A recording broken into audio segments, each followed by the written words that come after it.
Recently, I got a request from @RobertChrispin1727 to see about doing a video that has to do with setting up an effects loop. Now that's a really good idea because there are a lot of guys that still have a favorite pedal or pedals and they just don't want to give them up. But they want to be able to put them in the path somewhere other than just, right at the beginning and then plugging into the modeler. But they don't know how to do that. The only problem was, I don't have any pedals left. I sold all my pedals after I got my Axe FX3 because I had no need for them. But then I got an idea. I think I've told you about my wife having her own rig down in the basement.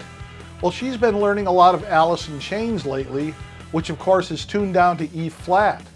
She doesn't tune her guitar down, so she has been playing way too many bar chords for what these songs call for.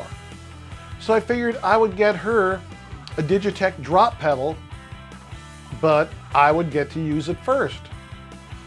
Happy birthday, honey. Hope you're happy with this.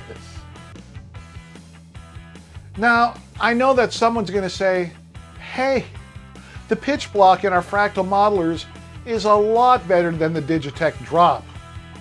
That might be true, but that's not the point of this video. The point of this video is to show how to set up an effects loop, and the Digitech drop is the one pedal that I had access to.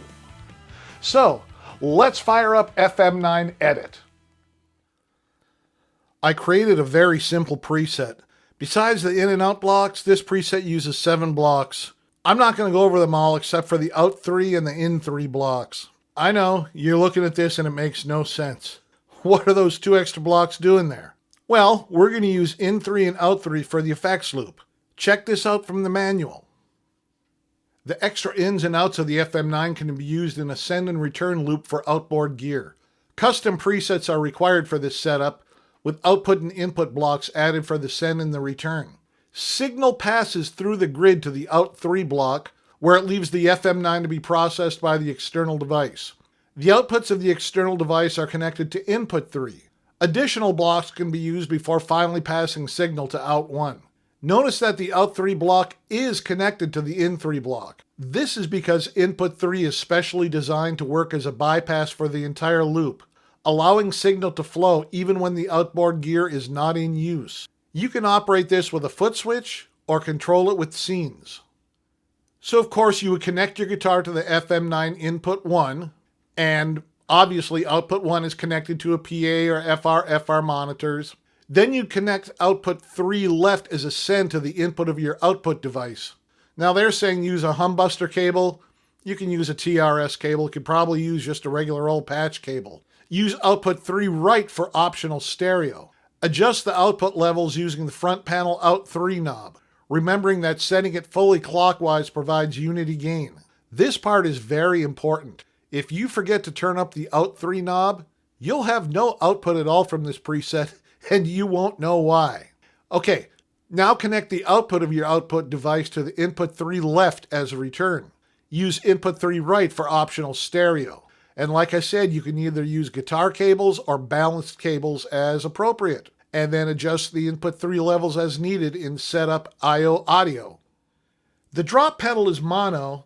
If you're using an Axe FX3, you can also use out 4 and in 4 to connect more external pedals. If you're using an FM3, you can use out 2 and in 2 to connect an external pedal. For pedals, you need to do this additional step. In Setup, Audio, set the output type for out 2 to unity gain.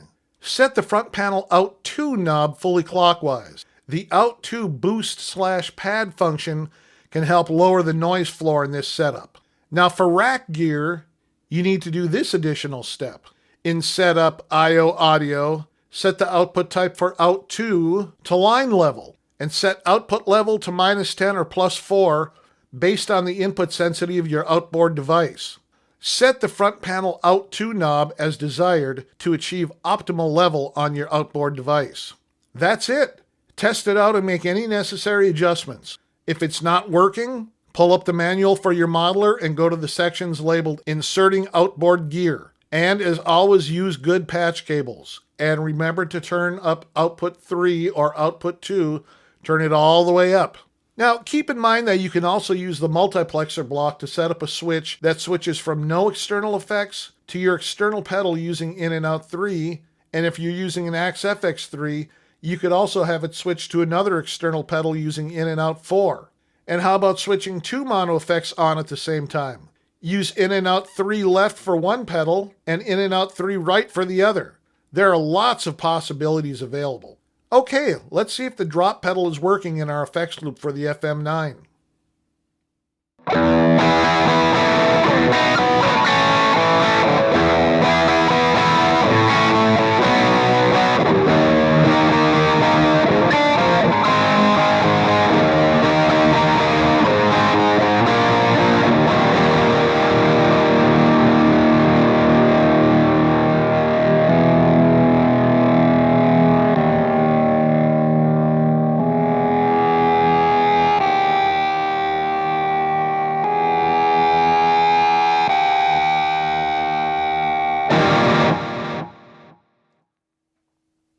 Remember, you can hook up more than one pedal in an effects loop. You can use the left side, you can use the right side of an in and out. You can also hook them up in series, just like if you had your old pedal board. So let me know if you have any old pedals that you're still using with your Fractal modelers. I'd love to hear about it. Now next Wednesday, we'll be looking at the latest preset of the week. You do not want to miss that. So go ahead and hit that subscribe button and ring that notification bell. All right, guys, have a great weekend. I'll be talking with you next week.